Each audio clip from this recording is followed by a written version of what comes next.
Hi, ako nga pala si Jomon. Yan nga pala yung emblem ng Layla ko for mobility. Good yan para sa pangharas, sa pagpoke at pestuhan na rin, no?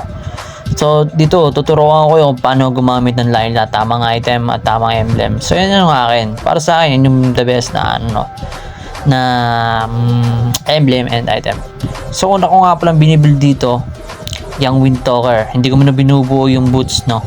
Windtalker kagad para mabilis mag-farm at mag-clear ng lane. Sunod naman, magbe-Berserker Fury ako para sa damage. Then, after that, bubuo ako ng Demon Hunter or pwedeng Husklo. Maalin sa dalawa, Demon Hunter or Husklo para sa lifesteal, no? Attack speed din. Tapos naman, after natin mabuo yung third item, bubuo ako ng Malefic Roar or Diffuse or Blade of Despair. Sorry na, Blade of Despair or Malefic Roar. Depende din sa kalaban. Kapag maraming tank, pwede kang mag Malefic Roar. Kung hindi naman masyado, pwede ka rin mag Blade of Despair. Ang last item ko, minsan depende sa kalaban. Pero gusto ko, naka-collision blade ako para slow yung kalaban, no? Para walang masyadong takas.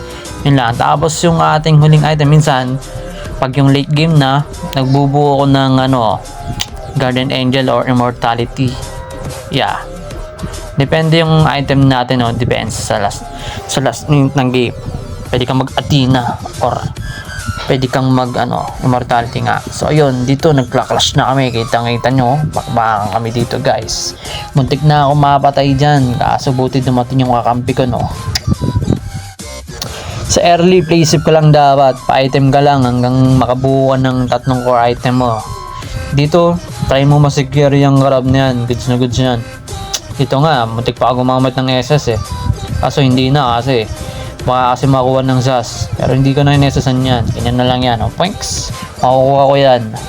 Diba? Yan lang. Dito nga pala, buti dumala yung kakampi ko. Napilastuloy namin yung ZAS. Kaya, saka lagi kayong mapapagang sa kakampi nyo kapag Layla gamit nyo. Kasi dehado kayo nyan pag sila lagi nangagang. Kailangan maka-item kagad yung Layla nyo. Goods na goods yan pag naka-item. Sabi ko sa inyo, ay. Tapos yan, naka-Windtalker na tayo, diba? Sunod ko na yung boots na yan. Okay na yan. Tapos dito, nahook ako ng Branko. Grabe ba? Muntik na ako mapatay dito. Buti na lang, may flicker ako. Hahaha. Doon pa talaga ako dumaan sa likod, no? Huwag nyong gayahin yun. Joke lang. Gayahin yun, syempre. Micro baga. Tapos, akala ko, ligtas na ako. Hindi pa pala. Okay na, ang dami nila dito. Sheesh, patay ang tropa. Kinatay nila ako dyang malala. Mamaya kay sa akin, sabi ko sa inyo. Dito nga, habang naglalakad si muntik kong Layla, biglang lumabas si Volta. Oh shit, kinidlatan ako sa pit. Muntik na akong mapunit. Boom, dali. Nadali tayo dun, dadaliin kita mamaya. Grabe ka sa akin, Dito nga pala habang pakait ako, biglang may lumabas na Volta. Ayun, pinagpahinga ko muna ng ilang segundo. Tapos dito ayaw pa talagang umuwi ni Franco. May pag-flicker pa, sabay hook, sala naman. Nakakatuwa nga dito si Kung Fu Panda. Akala niya siya siguro yung sa palabas na Kung Fu Panda. Pasensya ka na, ibang usapan to nasa ML tayo, patay ko tuloy. Hay nako, umuwi na nga pala dyan yung dalawa, natakot sa akin Chawot! Dito nakakatuwa yung Atlas magset. Grabe palayo sa akin. Okay lang. Layla naman yung gamit ko. Baka mahabang range neto. Parang yung ko lang. Double kill na naman tayo dyan mga tropa. Tapos si Ipis gumugusto rin. Puta. Naging mantis. Meron pang sumaring isang bubit. Yan, napitas ka tuloy nang wala sa oras. Tapos to si Kung Fu Panda, gumugusto pa gumamit ng technique na tornado. Ikot-ikot lang. Dito nga pala, habang naglo-load kami, biglang may lumabas na animal. Nakawala sa zoo. Ayan, tanlungan na namin makabalik sa zoo. Tapos may lumabas na Volta. Yari ka boy, sana di ka na lumabas. Tapos yung Franco, sinusubukan pa akong hukin. Isda na madaling bingwitin. Pagkatapos ko nga pala invading yung blue nila, bigla ako may nakitang batang naliligaw. Kaya ayun, hinatid ko na siya sa base nila. Tapos dito, unti-unti na namin silang inubos hanggang sila ay maubos. Tapos si Kung Fu Panda dito, ang tigas. Akala mo talaga may titigas.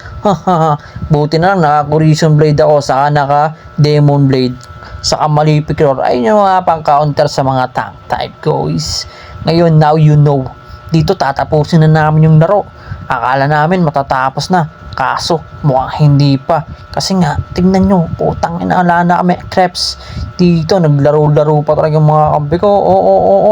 Sheesh. Yung Atlas, may pag-ikot pa sa base. Akala mo, tapos na. Panoorin nyo yung gagawin ko dito. May isa ako dito sa batang paslit. Akala niya mapapatay ako ng ganon-ganon. Panis, flicker sa harap, sabay patay siya. Patay din ako.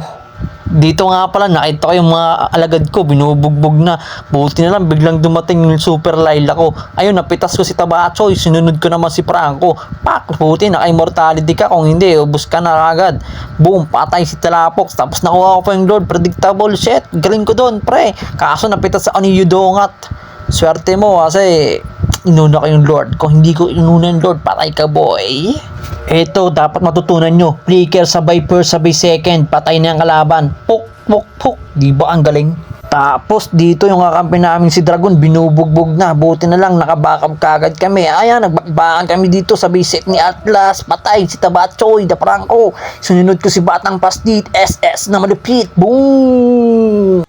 Tapos si Panda, ako talaga ang inuna niya, no? Kitang-kita ako, ginigit-git. Grabe siya, gigil na gigil sa akin. Kala mo naman, magagawa ka pa. Ubus na kayo, Chong. Sana, di ka na lang nabuhay pa. Tapos, may natitira pa palang ipis. Ayun, nawala. Nang bigla-bigla. Tapos dito, tapos yung laban, guys. Nice game. Victory is forever. MVP nga pala ako dyan, guys. Di naman sa magmamayabang, MVP ako dyan. Hehehe.